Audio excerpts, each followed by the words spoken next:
Hello everyone, FPL Raptor here and welcome back to another video on the Fantasy Football Fix YouTube channel. In today's video, we're going to be taking a look at my top 5 transfer targets ahead of Game Week 8. If you are enjoying the content here on this channel, please do remember to like, comment and subscribe. But without further ado, let's get into today's video.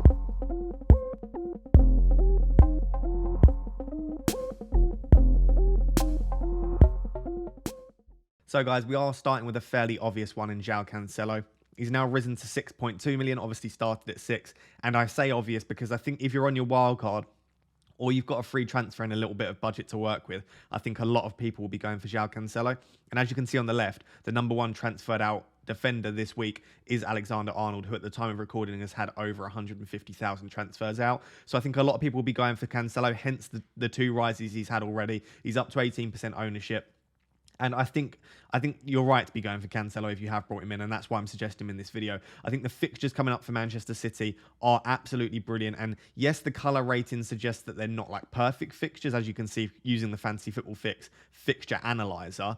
There's only one blue fixture from a defensive perspective over the next 6 game weeks. But what you do need to realise is that Manchester City are just a team that are essentially fixture-proof when you're looking at the defenders. So if they do also have a few nice fixtures in there, it only makes it easier to pick their players, right? So they've had quite difficult fixtures in the first 7 game weeks in comparison to some other teams such as Manchester United and Liverpool. And yet they have the best defensive data by a distance. They have an expected goals conceded of 0.53 per 90 as a team, right? So they're not even, they're only expected to concede 1 goal every 2 games, which is remarkable considering they have had a few tricky fixtures. And I think Burnley, Brighton and Palace over the next 3 are so good. And if you haven't got a City defender, I would highly recommend it, and Cancelo would be the guy that I would go for. If we take a look at the stats, he's actually predicted to be one of the top point scorers across the entire game over the next 6 game weeks using the Fantasy Football Fix like points predictor at 27.9 over the next 6 weeks. So almost 5 points per week, which is very high for a projection, right? Because yes, he can score more than 5 points in a single week, but this is averaged across. So this is taken into account potential 1-pointers and 2-pointers. So it's very high predicted points. 6.35 points per 90 so far over the first 7 game weeks, which again is remarkably high. If you think you need 6 points just for a clean sheet, so he's not only been predicted to get a lot of clean sheets in the first 7, as we know with their statistics, but also some attacking returns. And we can see that in his underlying data from an attacking perspective is very good for a fullback. 2.29 touches in the box per 90, again, is very good for a defender. And his non-penalty expected goals and expected assists is 0.21 per 90. And it's nicely balanced between creativity and goal threat, right? Sometimes people like, for example, an example is Trent. Most of his non-penalty expected goals and expected assists is made up by just creativity, just by expected assists. Whereas you get players like, I don't know, Lewis Dunk or potentially like James Tarkowski, their stats are all made up by expected goals. Whereas João Cancelo's got a bit of both. He can create and he can score as well. Looking at his touch map is unbelievable. And his touch map sort of sums up the reason that you would want to go for Cancelo. He's got a very unique position in the Manchester City squad in that I would say he's probably their first choice left back and he's also their first choice right back. So I would say that when Zinchenko comes in, which to be honest, I do actually expect Zinchenko to start against Burnley. When Zinchenko comes in, there's a high chance that Cancelo can play right back. And when Walker plays, there's a high chance that Cancelo can play left back. Now, of course, he is not going to start every game, but I do expect him to start 30 of the 38 games this season. He will see rotation. And I have a sneaky suspicion, this is just gut feeling, so don't hold me to it. There's no source for this. I have a feeling that Zinchenko will come back in for Burnley, in which case it will be one of Cancelo and Walker playing. And there is obviously therefore a chance that Cancelo does miss out because Walker's already missed one of the games. So I think there's a relative likelihood, a relative chance that Cancelo misses the Burnley game. But you have him long term, right? You're not just bringing him in for 1 week. You don't take 1 week punts with defenders, really. Bring him in, and over the next 10 game weeks, I'd be very shocked if he doesn't start at least 8 of the next 10. So if you're looking for a City defender, for me, it's Cancelo. It's worth the extra 0.1 over Diaz. It's worth the extra 0.7 over Walker and Laporte. And then obviously we don't know about Stones yet. So for me, I'll be going for Cancelo. Fixtures look great. Underlying statistics look great. He's basically a no-brainer if you're on wildcard. So for the second one, this is going to look incredibly knee-jerky, right? But if you follow myself on Twitter, FPL Raptor, if you follow my YouTube channel, you will know that I brought in Son in game week 7 as a 1 week pump because I liked the look of him. I know how good his quality and talent is, and I know that he can score against anyone, right? So this isn't just knee-jerking in relation to Game Week 7, but obviously seeing him perform that well. I brought him in as a one-week punt, but even I wasn't expecting to do as well as he did. I watched the game as well. I watched the full 90 minutes. He could have had a couple of goals as well. He was unlucky to walk away with less than about 15, 20 points in that game. So seeing that and obviously expecting Kane to start to come good eventually, right? He's been very poor so far, but expecting that to happen, I can't see Spurs continuing to be as terrible as they have been. So I expect them to start to become a little bit better. We know that Son scores regardless, right? I think he's got I think it's 4 goals in the first 7 game weeks. He scores no matter what. So if he can score in games when Spurs aren't performing and Kane is not firing, if we can try and predict that Kane is going to start firing soon and Spurs will improve, potentially with the nicer fixtures, then Son could be an absolutely incredible differential, right? He's still only 13.2% owned, and a lot of those are probably dead teams from the start of the season. When I owned him last season, he was at 3% ownership in the top 100k. So not many top managers are going to be able to get him. I'd say unless you're on wildcard or unless you've got someone, as you can see, like Fernandes or Pogba with money in the bank, you might find it quite difficult to get to Son. So this might be more so for people that are on wildcard. But I just think he's a great option. Newcastle in particular this week is going to be great. I do think they're going to have a bit of a bounce in response to the takeover, right? We're not here to discuss the Newcastle takeover, but I think there will be quite a good atmosphere at St James's Park. I think they're going to absolutely go for it, right? Steve Bruce, if he wants to keep his job, he might not be there by the time the weekend swings around, but if he wants to keep his job, he's going to have to go for it and attack. And even if someone else comes in or Graham Jones steps in as like caretaker manager, whoever it is in charge is going to want to have to attack to please the owners and to show that they can be kept on long term as either a coach or the manager. So I expect Newcastle to absolutely go for it. And that just suits Son down to the ground, right? He's perfect on the counter attack. Kane sliding balls through to him. He looks incredibly fit. He looks sharp. He scored for career again, once again. So I think he looks like the guy to go for out of potentially even all the premium assets. Like I've been looking at De Bruyne as well. I just think that Son might be the guy, right? So fixtures-wise, as I said, Newcastle's really nice. The reason that people are put off is, again, it's also on the Fantasy Football Fix algorithm, but also on the main site. These 3 are like red fixtures. For me, for a player like Son, I don't think necessarily that West Ham, Manchester United and Everton are like terrible fixtures, right? They're not fixtures you'd want to target, but West Ham and Everton in particular are quite leaky. I could see them conceding 2 or 3 goals against Spurs. And United are a relatively strong defence, but we have injuries in our team. Maguire's potentially out long term. Varane just got injured in the international break. Shaw has been struggling a little bit. Wan-Bissaka's made quite a few mistakes, as always, this season once again. So I think that those 3 games are still games that Son could score in. And then after that, from game week 12, the fixture run is amazing for like 4 game weeks. And arguably, Son is captainable in all 4 of those, or if you want to go for Kane instead. So I'm tempted on my wildcard to go for Son in game week 8 and just hold him through to about game week 15, game week 16. If we look at the stats, right, they're not mind-blowing, especially for 10.1 million. You wouldn't say that it's worth 10.1 million necessarily looking at these stats, but he's still performing very steadily. Spurs have struggled early on in the season, and for him to be performing as well as he is while Spurs have been struggling, as I said, sometimes, like, yes, you normally want to see the team performing well and the player performing amazingly before you jump on, but FPL is also about anticipating what's about to happen. If you always wait for the player to start performing, you're never going to get ahead of the curve. You're never going to increase the amount of points in relation to everyone else. So sometimes it's about anticipating what you expect to happen. And I just have a feeling that Spurs are going to go on a really nice run now. And I'd like to get on Son sooner rather than later. You can see he's already risen up to 10.1 million, which we're not going to talk about. We didn't see it come in. There was clearly something up there. But yeah, he has already risen once. And if he scores in the next couple of games, he could be 10.5, pushing on 11 million by the time you want him in game week 12. As I said, the stats aren't great. 5.37 touches in the box is still pretty nice considering he's not a striker, although he did play a couple of games up top.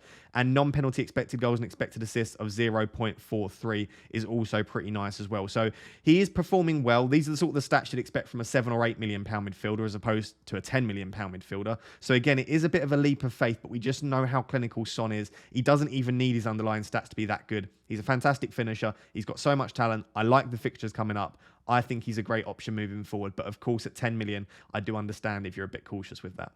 So the third player we're going to mention today is Adam Armstrong. And I do think he's being massively overlooked, not just by content creators, but managers in general, right? He's still at 2.6% ownership. He's only been brought in by 17,000 managers this week. And I think whether you're on wildcard or you've got a free transfer, I think arguably he is the best striker in the game outside of Lukaku, Vardy, etc. for the next 5 game weeks. And it is pretty much purely fixture based, right? But as we've said in the past, fixtures breed form. I do think that form is very important and underlying stats.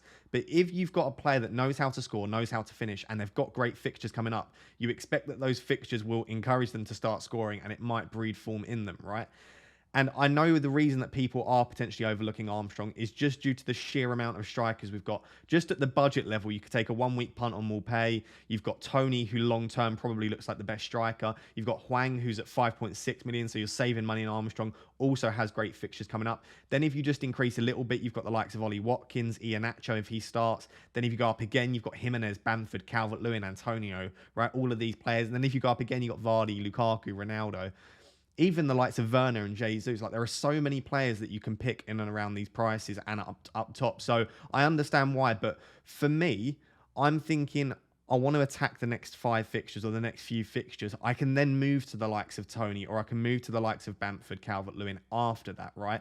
But these next 5 fixtures are just so tasty from an attacking perspective. Leeds at home and Burnley at home are arguably 2 of the best fixtures you can get from an attacking perspective. Both at home, both against teams that for their own reasons are really struggling at the moment, right? Leeds are just struggling defensively for the same reasons they always do, due to injuries and also due to being hit on the counter and being very open at the back, which should suit Armstrong.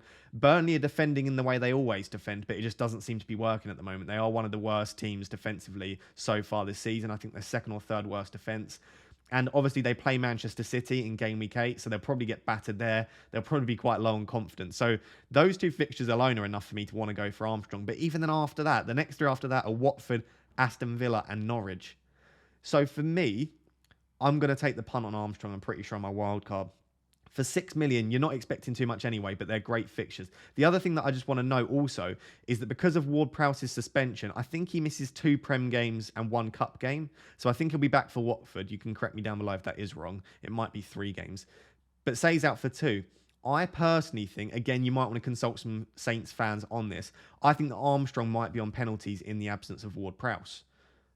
If he's on penalties, as well as having great fixtures against Leeds and Burnley, either of those could be massive hauls, right? So I really like him for that reason as well, the fact that he might be on penalties. If we take a look at the underlying statistics, points projection-wise, they're not very high because, again, his underlying data from the first few weeks hasn't been that great, and Southampton haven't been that great as an attacking unit. And obviously, they've got Liverpool in game week 13. So all of that together, points projection-wise, if you compare that to the likes of Son and Cancelo, he's not expected to get that many points over the next 6. And you can see his expected FPL points in the first 7 game weeks is only 3.38. So similarly to Son, this is a little bit more of a punt than based on just underlying statistics. But as I've said, FPL is about anticipating and it's having fun with it and taking those risks and taking those punts. And this is what this series is about. If I just sit here and tell you to pick the most obvious players each week, it'd probably be quite boring. So I really like him. What I would say is that his non-penalty expected goals is actually all right. It's not too bad at 0.26, and it means his overall non-penalty expected goals and expected assists is around 0.36. Again, that really isn't that good, though. It isn't really good enough to warrant choosing him just based on the underlying stats. So the only reason I am is because the fixtures look that great. If you want to go for someone with pretty good fixtures and better underlying data, Hwang's underlying data is significantly better than Armstrong. So he's also a good option, but I think a lot of other people have covered him in other videos this week. He's the most transferred in striker this week as well. So for me, I'll be going for Armstrong, my wildcard. If you want to use your transfer on him or go for him on your wildcard as well, you can join me in that. And hopefully we see some tasty points over the next 5 game weeks.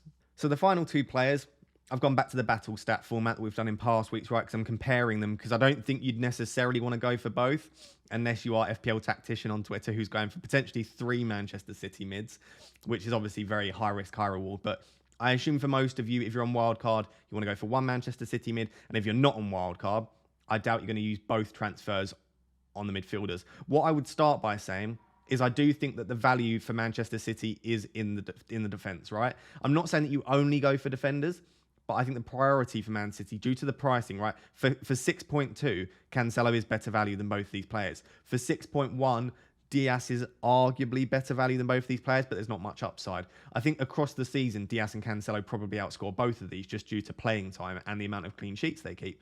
So for me, the priority should be defenders. But I know a lot of people want to take that little bit of a risk, especially with Burnley, Brighton and Palace over the next 3. These are fixtures to target. Brighton, not necessarily, but Burnley and Palace at home, both at the Etihad, are fixtures that you could see City scoring 5 or 6. So if you can nail the player that starts in those 3 fixtures, or in 2 of the 3, you might be onto an absolute haul there. So in this video, I've got Torres and Foden as the 2 because I think they represent a nice balance between having high upside, but they each have their pros and cons and reasons why I think they may or may not start over the coming game weeks. I know Grealish is going to be really popular this week. For me, if you're looking for the most nailed Manchester City midfielder, potentially Ilkay Gundogan if he is back fit, because we know when he plays he's quite favoured. Potentially Bernardo Silva, and then Grealish and De Bruyne. I think those 4, picking from those 4, you're probably most likely to get the most nailed City attacker. De Bruyne is obviously too expensive. Gundogan is recovering from an injury. We don't know if he'll be straight back into the side. We don't know if he'll be favoured in the UCL. And Grealish, whilst he has the potential to be quite attacking and get attacking returns, he's not really demonstrated that so far for Manchester City. His stats have been pretty poor. So not poor. Poor is probably the wrong word, but they haven't been the standard you would expect from Jack Grealish, right? And they're not at a standard where I would want to pay 7.9 million for him. He looks to be assisting the assister. He sort of hugs the left wing, cuts inside and makes a pass. He's not shown that directness that we saw for Villa. So for me, Grealish isn't an option. I'd rather go for someone with limited minutes, but that has the potential to score more points, or just not go for a City attacker at all. I've chosen Torres and Foden because I think long term, if you're choosing a player for the next 10 game weeks and you want a City attacker outside of De Bruyne and Gundogan, I would probably go for Phil Foden. I'm not necessarily certain that he's going to start 2 of the next 3, because I think with Foden, what you get is you get a player that Pep trusts massively, right? He started the Liverpool and Chelsea games. He started a lot of big games in the UCL as well. We know that Pep thinks he can rely on Foden, and he can because he's got such good defensive work rate, and he is a very disciplined young player. So I think what you probably see from Phil Foden is he's probably more likely to maybe play like Brighton, United, Everton than he is necessarily to play Burnley, Crystal Palace. That's just my opinion. I'm not going to try and guess Pep roulette. Well, I am, but not with any accuracy, right? That is just my opinion. But I think Foden is the sort of player that Pep trusts to play in any position, right wing, left wing, false 9, or in the number 8 position against those more difficult teams. So I think across the next 10, I think Foden will start 6 or 7, right? That's just my opinion on it, but that's what I think. Torres, on the other hand, I think over the next 10, I think Torres might only start 4, maybe 5, but the next 3 fixtures are all Torres fixtures in my eyes anyway, right? The 3 fixtures that Torres didn't just start, obviously one was against Southampton, then 2 tricky games against Liverpool and Chelsea. I don't think that Pep likes playing a striker against the tough teams. I think he prefers a false 9. And I'm not sure that Torres is at a stage in his development and in his career at Manchester City where Pep trusts him against the really tough teams. But as we saw early on the season, Pep does like him. He performs really well when he plays in the number 9 position.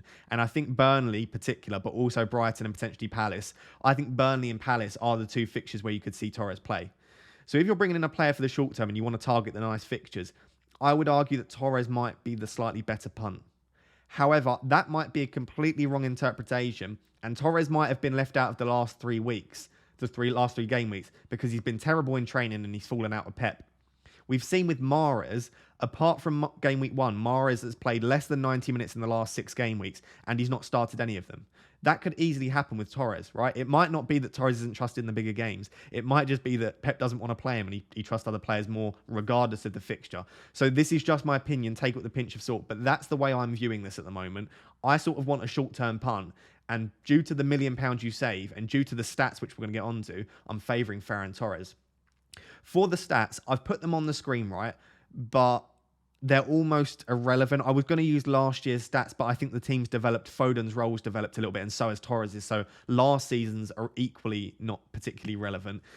The reason I say they're essentially irrelevant is that Foden's only played 195 minutes, which is such a small sample. It's basically 2 and a bit games.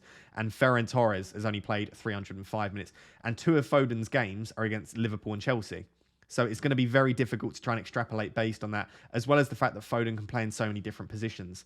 But looking at these stats, what I would say straight away about both is they're both fantastic players that when they play, and if they do get 90 minutes, right, these are statistics per 90 from game week 1-7. If they get 90 minutes, They are some of the best players in the league. And they have, like, if you compare these stats to Heung-min Son, they are significantly better than Heung-min Son, but they don't play 90 minutes, and Son does. So that's what you have to weigh up.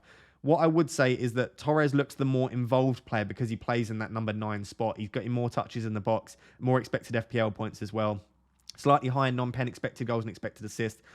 All of Torres's non-pen's expected goal and expected assist is made up of expected goals. 0.63 of that is made up through goal threat, and 0.01 is expected assist. So Torres is a goal threat. He's not a particularly creative figure. That might be why Pep doesn't want to trust him in the bigger games. The touch maps aren't really developed enough because they haven't played enough minutes, right? So, in my opinion, as I said, if you're looking for a more long-term pick, I do think it would probably be worth spending the extra million on Foden. Or if you just want a safe pick, maybe someone like Grealish, Gundogan, or KDB. If you're looking for a short-term punt, I am leaning towards Ferran Torres. I've just got a feeling that he starts Burnley and maybe one of Brighton or Palace. And if you're on wildcard in particular, or you've just got a really strong bench, you might be fine and you might be able to cover it with your bench. The one player I haven't mentioned here is Riyad Mahrez, because as I said, he did miss out the last 6 game weeks. He's not even played 90 minutes across those 6. He's not started in the last 6 either. And yes, I do expect him to start Burnley because Gabriel Jesus isn't going to be back from international duty. But I don't know that it will start any after that. He's clearly fallen out of favour with Pep. It's not just a matter of being rested. 6 games in a row is too many. So for me, if you're literally looking for a 1-week punt, I like Torres or Mahrez, probably just about Mahrez. Short-term Torres, long-term one of Foden, Gundogan, Grealish, and maybe KDB if you have the funds. So guys, there you have it. Those are my top 5 transfer targets ahead of Game Week 8. If you are enjoying the content here on this channel, such as this weekly series looking at transfer targets, please do remember to like, comment, and subscribe. It helps the channel and it helps us so very much. Also, if you have been missing the daily price change prediction videos, don't worry, they will be coming back in the next couple of days. You've got those to look forward to as well. So lots of content coming. If you are enjoying, do remember to like, comment, and subscribe. But until next time, guys, thank you very much. Bye-bye.